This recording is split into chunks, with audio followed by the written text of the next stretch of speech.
I was 55 years old, sitting in a lawyer's office in Atlanta, and I watched my father's attorney slide a piece of paper across the table.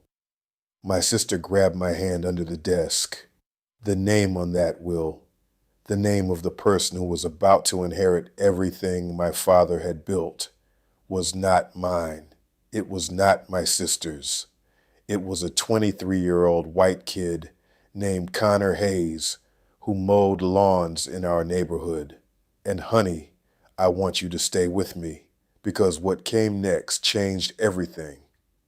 I thought I knew about my father, about myself, and about what it really means to love someone. Please like this video and tell me where you watch it from.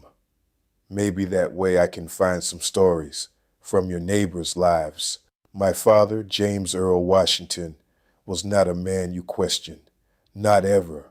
He stood 6'2", even in his old age, with hands like iron and eyes that could make a grown man look at his shoes. He was a veteran of World War II, one of the thousands of black men who fought for a country that still made him drink from a different water fountain when he came home. He never talked about the war. Not once. Not to me. Not to my sister Gloria. Not to anyone we knew. What he did talk about was discipline, respect, showing up. A man who doesn't carry his weight, he used to say, stirring his coffee at the kitchen table, ain't a man at all. I heard that so many times growing up that I used to mouth the words along with him behind his back. Gloria would pinch me to make me stop.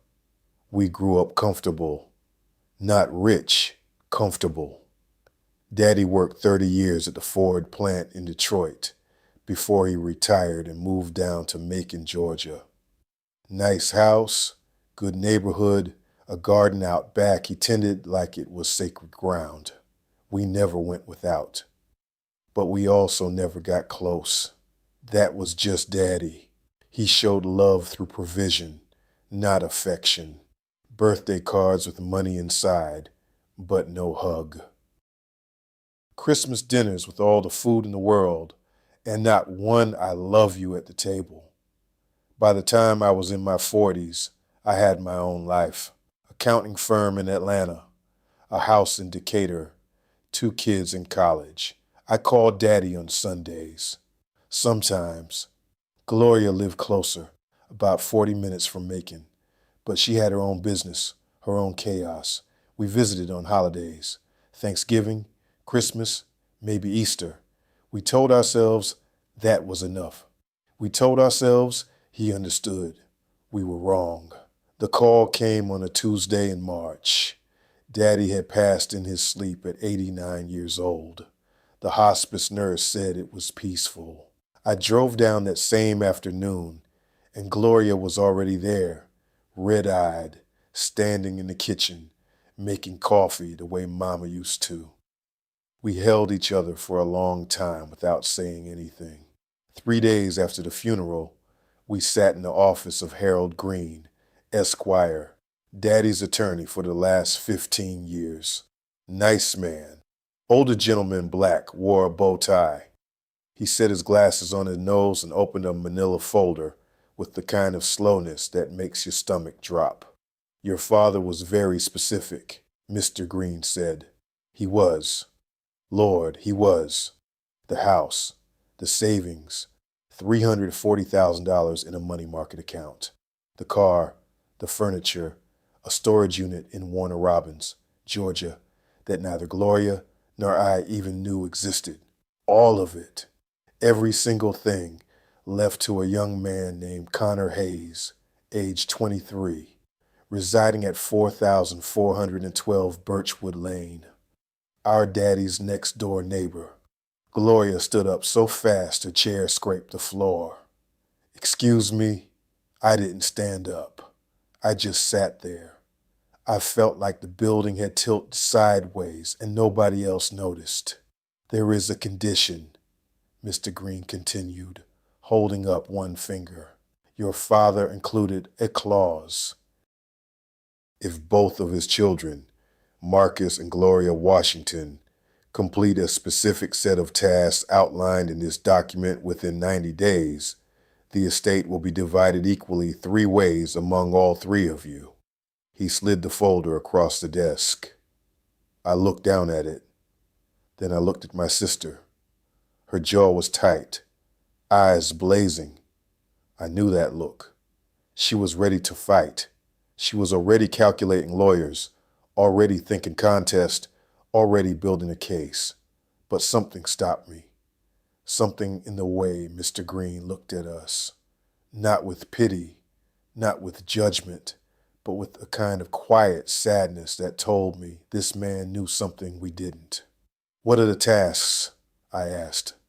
He cleared his throat. "First," he said, "you must go to the storage unit in Warner Robins and open it. Together. Both of you." He paused. "Second, after you've seen what's inside, you must sit down with Connor Hayes and listen to everything he has to say about your father. Not debate him, not challenge him. Listen. And third," he said, folding his hands, "you must each write a letter to your father, telling him the truth about the last 10 years. The room was silent. Gloria sat back down slowly, and I felt something cold move through my chest. Not anger, not grief. Something older. Something that felt like it had been waiting for me for a very long time. We didn't speak much on the drive to Warner Robins. Gloria rode with me in my Lexus, arms crossed, staring out the window at the Georgia pines sliding past. The radio was off. The silence between us was the kind that has weight to it, the kind that's been building for years and just needed a reason to sit down. "He had no right," she said finally, somewhere past Forsyth. "He had every right," I said. "It was his." She looked at me sharp. "You taking the old man's side right now, Marcus?" "I'm not taking anybody's side. I'm just saying, legally, morally, a man can leave his belongings to whoever he wants. A stranger, Marcus. A white boy who cut his grass." I didn't answer that, because the truth was, it stung. It stung in a way that went deeper than money. There was something humiliating about it, something that made me feel like a stranger in my own family story, like I had failed some test I didn't know I was taking. The storage facility was called Secure Safe. Clean place, orange doors, smelled like metal and dust. Mr. Green had given us a key and the unit number, 114. We walked down the row in silence. I found it near the end. Padlock, standard size. I put the key in. The door rolled up. We both stood there. I don't know what I expected. Furniture, maybe. Old boxes of papers. The kinds of things old men store and never sort through. What we found was different. Against the back wall, wrapped in old military canvas and bound with leather straps that had dried and cracked with age, were 20 rectangular objects, each one the size of a thick hardcover book, each one heavier than it had any right to be. Gloria picked one up and nearly dropped it.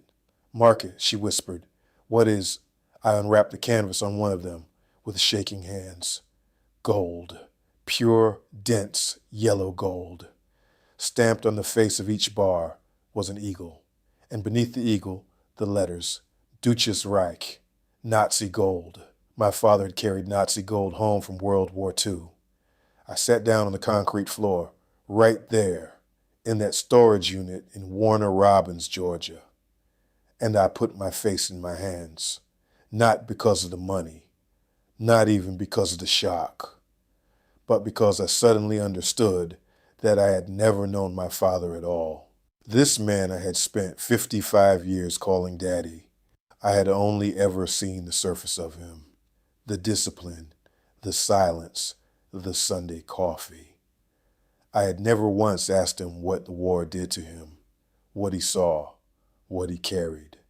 He carried this for 60 years, alone. Gloria sat down next to me. She didn't say anything for a long time. Then she said, very quietly, "Do you think Connor knows?" "I think," I said slowly. "That's exactly why Daddy told us to listen to him." We locked the unit back up and drove to Birchwood Lane. Connor Hayes answered the door in a paint-stained t-shirt. Young white kid, sandy hair, honest eyes.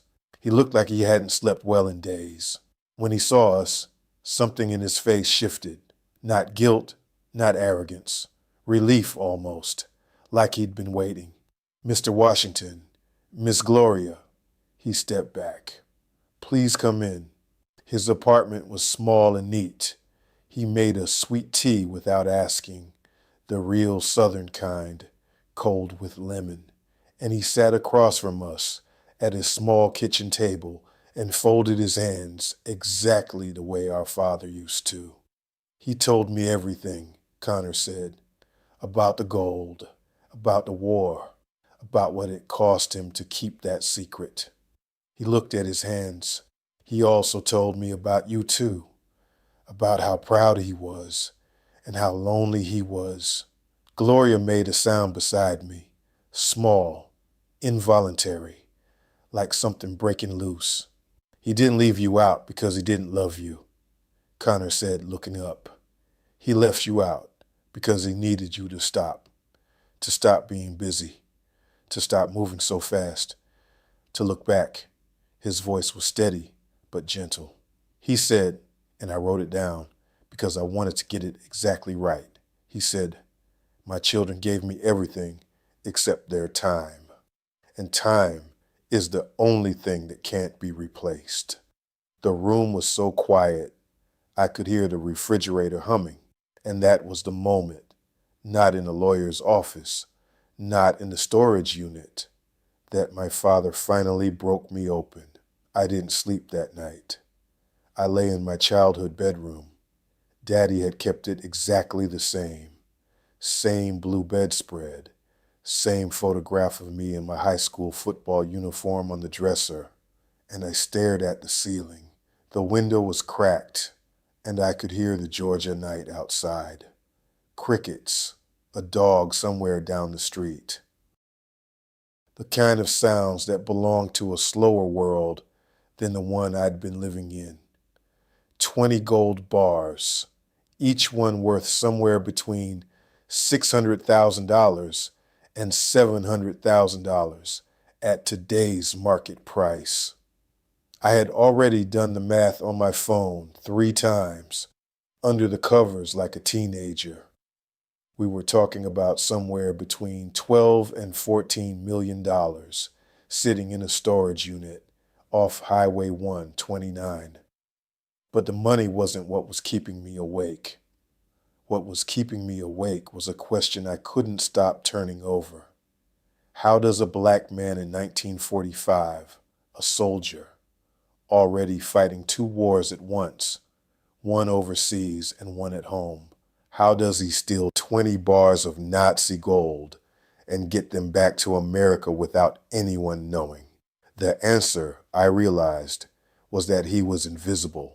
The same invisibility that was used against black men for generations. The assumption that they were too simple, too servile, too beneath notice to be capable of cunning. That invisibility had been his weapon. Nobody checked a black soldier too carefully. Nobody thought to ask what was in a colored man's footlocker.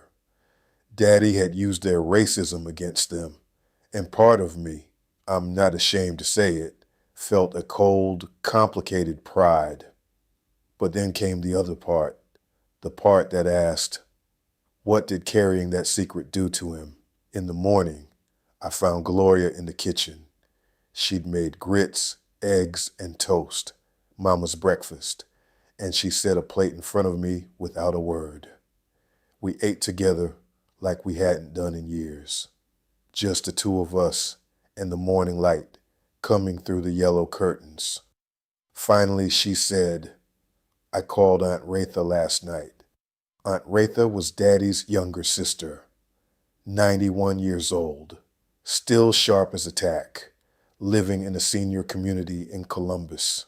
She knew, Gloria said, not about the gold specifically, but she said Daddy came home from the war different, closed up, like something had sealed over in him. She pushed her eggs around her plate. She said he had nightmares for years. Never talked about them. Just got up, made coffee, and went to work. Post-traumatic stress, I said, before they even had a name for it. And we thought that was just him, Gloria said. Her voice cracked on the last word. We thought he was just cold. We thought he just didn't know how to love us right. I reached across the table and put my hand over hers. Maybe he didn't know how, I said. But that doesn't mean he didn't try. She nodded, eyes wet. Neither of us spoke for a while. After breakfast, I went to Daddy's study. Small room, smelled like Old Spice and wood polish. Books on military history, the Bible, a few Louis L'Amour westerns. On the desk, an old roll top he'd had since before I was born. I found what I was looking for without really knowing I was looking for it. A journal. Brown leather cover, edges worn soft. My name on the inside flap in his handwriting, and Gloria's name on a second one beside it. He had written us each a journal, years of entries. Beginning in 1987, the year I graduated college, and ending 3 weeks before he died. I sat in his chair, and I opened mine. The first entry read, Marcus got his degree today. Watched him walk across that stage. Couldn't speak. Couldn't tell him. A Washington, my son, with a college degree. I never thought I'd live to see it. I wish I knew how to tell him what that means to me. But the words don't come. They never come. So I write them here instead. I closed the journal, pressed it against my chest, and I wept in my father's chair like I was 5 years old again. The condition in the will, the letter we each had to write, had been sitting in the back of my mind like a stone since the lawyer's office. I kept circling around it, the way you circle around something that you know is going to hurt. Tell him the truth about the last 10 years. What was my truth? That I had been busy, that I had been successful, distracted, self-important, that I had told myself, I'll call more next month for 120 consecutive months. I sat at Daddy's desk with a legal pad and a pen for almost an hour before I wrote the first word. Outside, Gloria was in the garden. I could see her through the window, moving slowly between the raised beds he'd built with his own hands, touching the plants the way you touch something you're afraid will disappear. The letter I finally wrote was not polished. It was not the kind of thing I would send to a client or present in a meeting. It was ugly and honest, and it started like this. Daddy, I failed you, not because I didn't love you, but because I loved my life more. I chose my comfort over your company, and I told myself a story about it so many times I started to believe it. The story where I was the responsible one, the successful one, the one who had to keep moving. The story where you were the difficult one, the one who never said enough. I made you the villain in my own guilt, and you let me, because that's what you did. You carried things so we didn't have to. I wrote 4 pages. I didn't stop until my hand cramped. When I was done, I folded it, put it in an envelope, and wrote Dad on the front. Then I went outside and stood in the garden next to Gloria, and without saying a word, I watched her cry over a row of collard greens our father had planted last fall and would never harvest. We went back to see Connor that afternoon. This time we brought the journals. We wanted him to know what we'd found. Felt like he deserved to know. The way you want to share something enormous with the only other person who might understand its weight. Connor read the entries we showed him slowly, carefully, with the same quiet attention he must have given our father on those afternoons they sat on the porch together. When he looked up, his eyes were red. He used to say, Connor told us, that the hardest thing about getting old wasn't the body. It was watching people treat you like you were already gone. He swallowed. I was just here, man. I was just present. That's all I did. And there it was, the whole terrible, simple truth of it. Our father had not loved Connor more than he loved us. He had rewarded the one thing he needed most and received least: presence. A 23-year-old kid with a lawn mower and some free time on Saturday mornings had given our father more of that than his own children had in a decade. The three of us agreed that afternoon to honor the will exactly as written, with the equal division. Connor didn't fight for more. We didn't fight for more. We spent 2 hours talking about Daddy, real talking, the kind that happens when pretense falls away. And by the time Gloria made dinner and set 3 plates, something had shifted between us that I don't have an adequate word for. Not family exactly, but something in that neighborhood. The gold was the next problem, and it was not a small one. I spent 3 days on the phone with an attorney who specialized in wartime asset law before I fully understood the situation. The legal landscape around looted Nazi gold, even gold taken by an Allied soldier 60 years ago, was complicated. There were international agreements. There were claims filed by Jewish families whose wealth had been seized and melted down into those very bars. There were historical commissions. There was the simple question of what right any of us had to this. My attorney, a sharp woman named Diane Foster out of D.C., put it plainly. Marcus, you can fight to keep it. You might even win. But you need to ask yourself, do you want to spend the next 5 years in international courts arguing that your father had the right to take gold that was stolen from Holocaust victims? I sat with that question for a long time. I thought about my father, about the man who fought in a segregated army for a country that didn't fully count him as a citizen, about the rage and the grief and the complicated justice of a black soldier taking something from the Nazi regime that had allied itself, philosophically, if not formally, with the same ideology of racial hierarchy that oppressed him at home. I understood why he took it. I truly did. But understanding isn't the same as rightness. I called Gloria. I called Connor. We got on a 3-way call that lasted 2 hours, and at the end of it, we had made a decision that I believe my father, the real one, the full one I was only now beginning to know, would have respected. We would contact the Commission for Looted Art in Europe. We would turn over 18 of the 20 bars for restitution to the families they had been taken from. The remaining 2 bars, worth approximately $1.3 million each, we would keep as illegal compensation our attorney believed we could reasonably claim for the assets' preservation and transfer over 60 years. Approximately $2.6 million, divided 3 ways with taxes. It was not 14 million, but it was clean.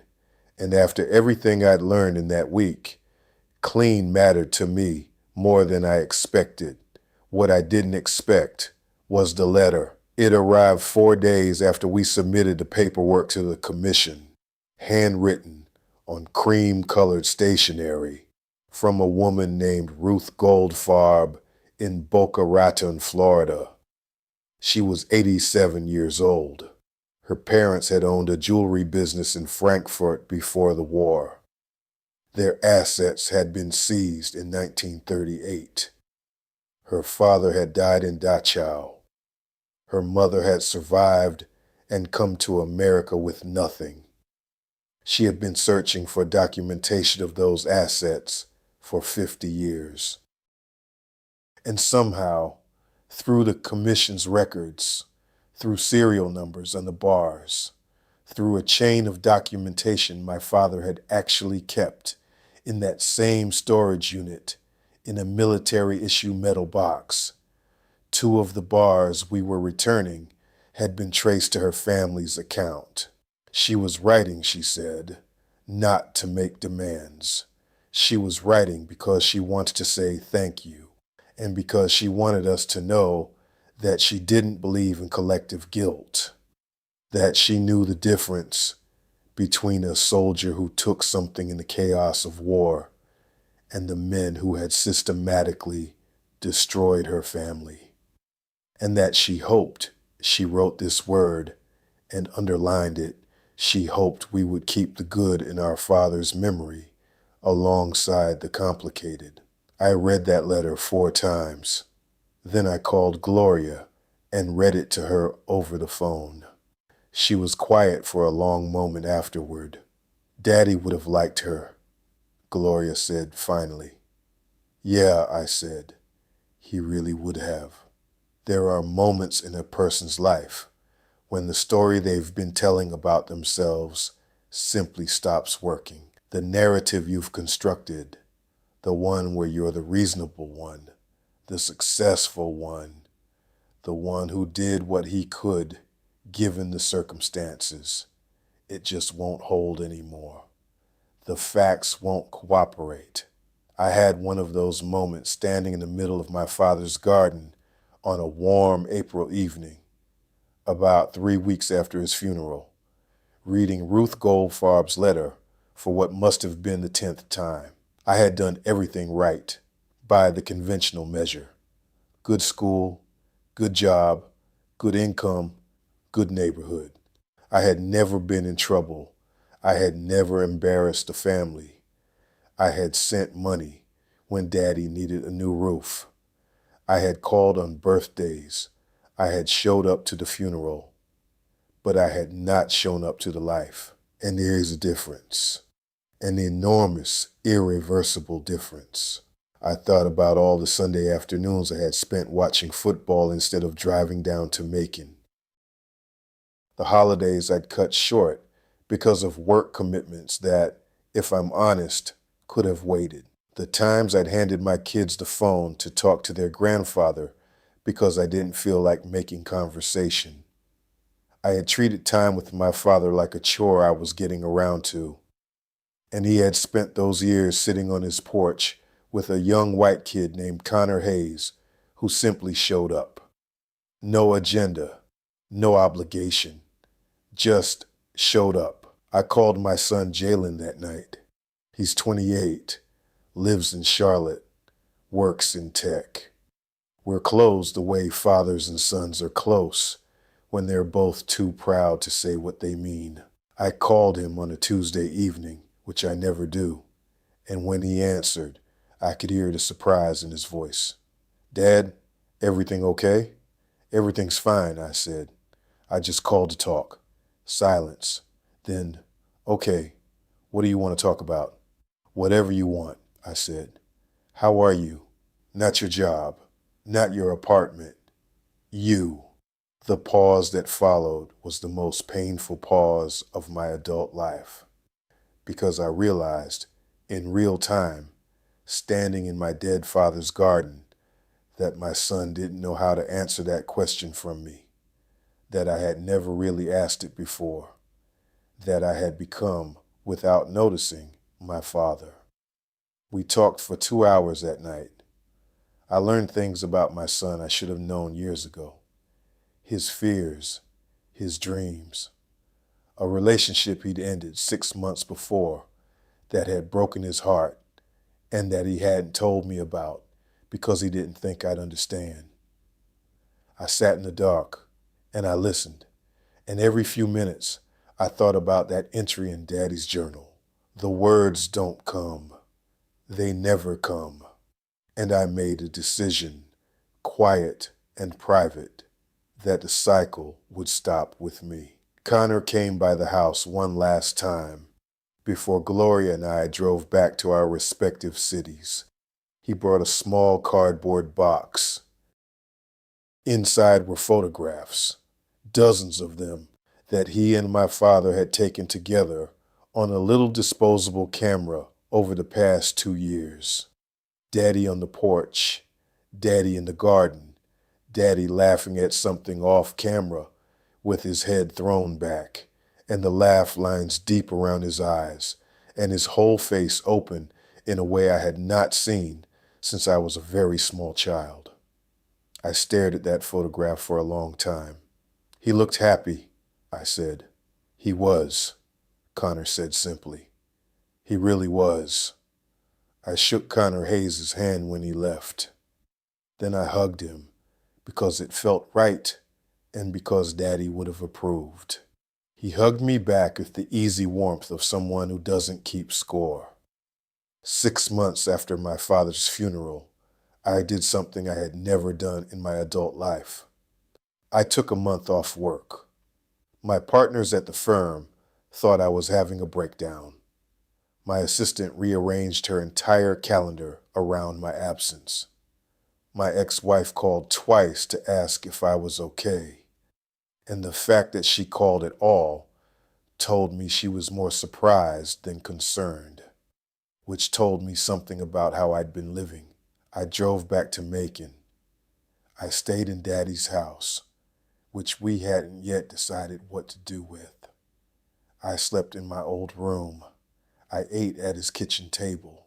I tended the garden, badly, with no skill, but with genuine effort, because it was his, and because the collard greens he'd planted were still alive and deserved someone's attention. I brought Jalen down for 2 weeks of that month, and my daughter Simone flew in from Houston for 10 days.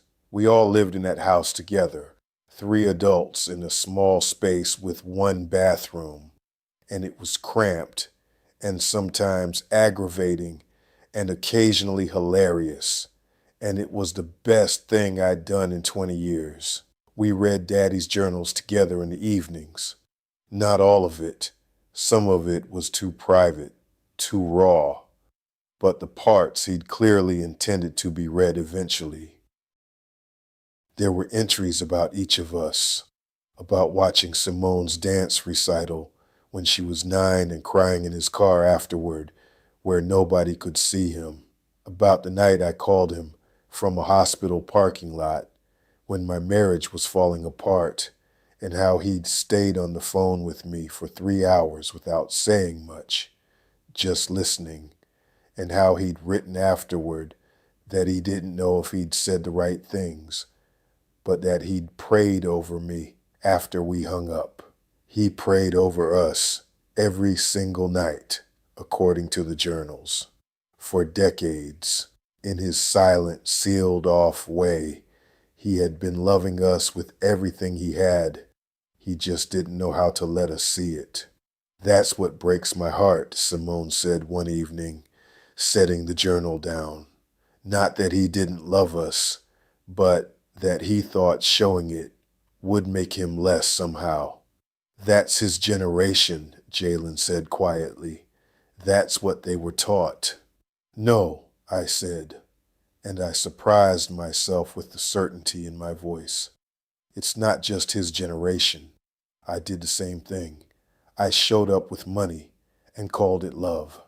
I provided and called it presence. I looked at both of my children. I don't want to do that anymore. Simone reached over and put her head on my shoulder, like she hadn't done since she was a teenager. Jalen looked at his hands. Okay, Dad, he said. Then don't. On the last evening of my month in Macon, I sat on my father's porch as the sun went down over Birchwood Lane. The neighborhood was quiet, a couple walking a dog, kids somewhere in the distance. The air smelled like cut grass and honeysuckle, and the sky went that particular shade of orange gold that only happens in the South, like the whole world is on slow fire. Connor came over. He'd been checking on the house periodically, watering the garden. He sat in the other porch chair, the one that had been his for 2 years of Saturday afternoons, and we sat together the way he and Daddy used to.